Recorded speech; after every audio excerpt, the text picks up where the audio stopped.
Step 1, I'm going to mark the invariant points first. So this is where y equals 1 or where y equals negative 1. So my first invariant point's right here. So this point has coordinates 0, 1. So the x value is 0, but the y value is 1.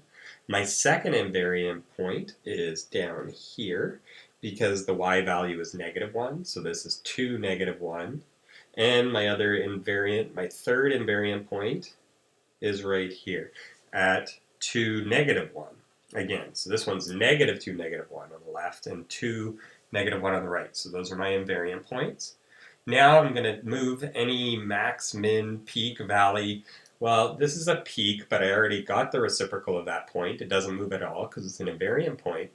But then I got two endpoints, one over here and one over here. And I'm actually going to do the reciprocal for those 2 points. So this point here has coordinates 3, negative 2. So the reciprocal of that point is 3, negative 1/2. So endpoints are always important because that's where your graph is going to start or end. Same thing on this side is negative 3, negative 2.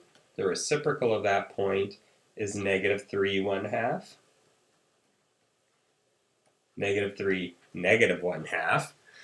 So there I got invariant points, I got max, mins, endpoints, reciprocal, and now I'm going to dot in the vertical asymptotes. So this thing's got 2 vertical asymptotes wherever there's an x-intercept. So this is an x-intercept, so on the reciprocal it's a vertical asymptote.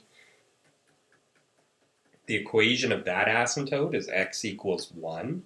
My other asymptote is on the other x-intercept. So there's the other x-intercept. And it's another vertical asymptote at x equals negative 1. Always remember the x-axis is a horizontal asymptote. So horizontal asymptotes and vertical asymptotes, I kind of treat them like they're walls. Okay, your graph can't go through the wall. So what I look at is, okay, here's my endpoint. This is where my graph on the left is actually starting, is right here.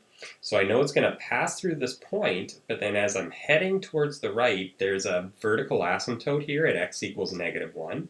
I can't do anything. I can't go through that, so I just got to follow it, and it's going to follow it down.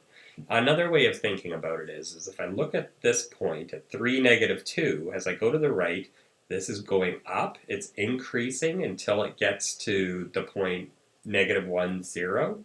So it's increasing all in here. So the reciprocal does the opposite. It's going to, instead of going up, it's going to go down. I'm going to pass through this point, and I'm going to go down and follow the asymptote. So it's going to look like this. Okay, in between, I'm going to start at the point I know. So right here, this peak, this invariant point I know.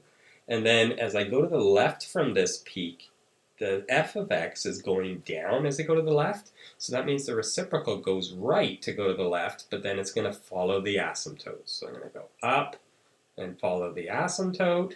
Same thing as I go to the right from this point, this is going down.